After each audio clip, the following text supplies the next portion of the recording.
అందరికీ చిక్మంగళూరు ట్రిప్కి అయితే వెళ్ళేసి వచ్చేసాను. 15 డేస్ ఎబోనే అయిపోయింది. కానీ ట్రిప్కి సంబంధించిన విశేషాలు మాత్రం చెప్పట్లేదు అనుకుంటున్నారు కదా. లేట్ ఎందుకు చెప్పేస్తాను.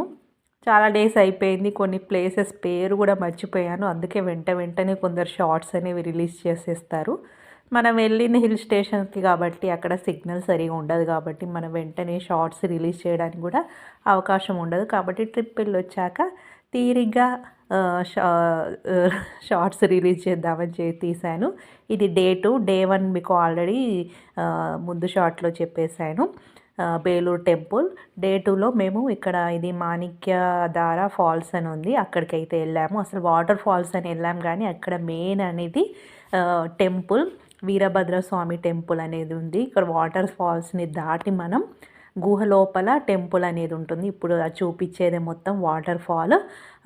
నేను వాటర్ ఫాల్ అంటే పెద్దగా ఉంటుందేమో అనుకున్నాను, కానీ వాటర్ ఫాల్లోనే చాలా పురాతనమైన టెంపుల్ అనేది ఉంది. వీరభద్రస్వామి ఉన్నాడు లోపల, ఆ గుహ లోపల ఉంటుంది దేవుడు. చాలా అంటే చాలా బాగుంది. ఇట్లా వాటర్ కొండల మధ్యలో, ఈ మధ్యలో నీళ్లను దాటుకుంటూ వెళ్ళాలి.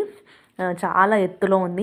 ఇదేదో మనం కిందనే ఉన్నట్టు అనిపిస్తుంది కానీ చాలా పైన ఉంది అసలు ఇది టెంపుల్. ఆ వాటర్ ఫాల్స్కి మధ్యలో ఇలా కట్టినట్టున్నారు. కింద నుంచి మొత్తం వాటర్ వెళ్ళిపోతున్నాయి మీద కొండ మీద. ఇది చూడండి, ఇదంతా కింద కొండ నుంచి నీళ్ళు అనేవి వెళ్ళే ప్లేస్ అన్నట్టు. మనం పైన ఉన్నాము.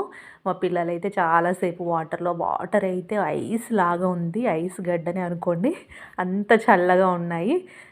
న్యాచురల్గా వస్తున్నాయి కదా వాటర్ అనేవి, నిరంతరంగా వస్తూనే ఉన్నాయి. చాలా అంటే చాలా బాగుంది టెంపుల్. గుహ లోపల వైపు కనిపిస్తుంది చూడండి, అదే చిన్నగా ఉంది కదా, కానీ లోపల వైపు దేవుని విగ్రహం, వీరభద్రస్వామి విగ్రహం అయితే ఉంది. చాలామంది ఇక్కడికి వచ్చి మొక్కులు కూడా తీర్చుకుంటున్నారు. చాలా మహిమగల టెంపుల్ అనుకుంటా. లోకల్ వాళ్ళు వచ్చి కూడా కొన్ని ఏవో వాళ్ళకు సంబంధించిన మొక్కులు అయితే తీర్చుకుంటున్నారు. చాలామంది అక్కడ స్నానాలు కూడా చేస్తున్నారు. వాటర్ అయితే చాలా చల్లగా ఉంది. కొంచెం దిగే వరకే మనకు చల్లగా అనిపిస్తుంది కానీ తర్వాత ఏమనిపించదు. వాటర్ ఫోర్స్ కూడా చాలా ఎక్కువ ఉంది. ఇట్లా నీళ్ళ మధ్య నుంచి దాటుకొని వెళ్ళి దేవుని దర్శించుకోవడం అన్నట్టు మంచి ఎక్స్పీరియన్స్, చాలా బాగుంది.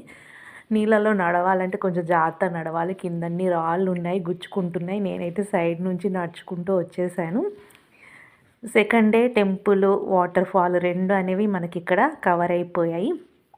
చిక్మంగళూరు ట్రిప్ ప్లాన్ చేసుకునే వాళ్ళు ఎక్కువ వింటర్ టైంలో ప్లాన్ చేసుకుంటే చాలా బాగుంటుంది. వెదర్ కూడా బాగుంటుంది, ప్లేసెస్ కూడా చూడడానికి చాలా బాగుంటుంది.